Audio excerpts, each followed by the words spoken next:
در حقیقت ہم دنیا کے خیال سے باز آنے والے نہیں ہیں۔ دیکھیں، اس وقت بڑی بڑی حقیقتیں ہمارے سامنے ہیں۔ قرآن ہے، اللہ کی ہدایت، اور رسول ہے، رسول کا طریقہ موجود ہے، اور ہمیں رجوع اللہ کی طرف رجوع کرنا چاہیے تھا، اللہ کی طرف رخ پھیرنا چاہیے تھا۔ ہم بنا سوچے سمجھے زندگی گزار رہے ہیں۔ یہ جملہ میں آپ کو بار بار کہہ رہا ہوں۔ ایک آیت میں آپ کو پڑھ کے سناتا ہوں، اور وہ ہے سورہ نساء کی آیت نمبر 115۔ وہ آج کا موضوع میں نے کیا ہے؟ جہنم کن لوگوں کے لیے ہے؟ تو اس آیت میں یہ مضمون ہے کہ جہنم کون جائے گا۔ پہلے لفظی ترجمہ سن لیں۔ من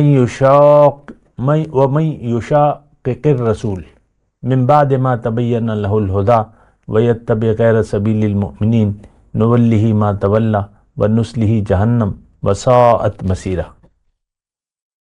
جو شخص سیدھا راستہ معلوم ہونے کے باوجود رسول کی مخالفت کرے، نہ مانے، اور مومنوں کے راستے کے سوا کسی اور راستے پر چلے، یتبع غیر سبیل المؤمنین نولہ ما تولی، تو وہ جدھر جانا چاہتا ہے ہم اس کو ادھر ہی چلنے دیں گے، یعنی جس راستے پر چلنا چاہتا ہے ہم اس کو چھوڑ دیں گے۔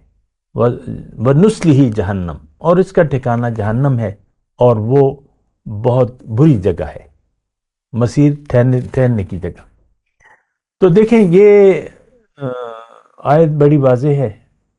ہم رسول کی موافقت میں زندگی نہیں گزار رہے۔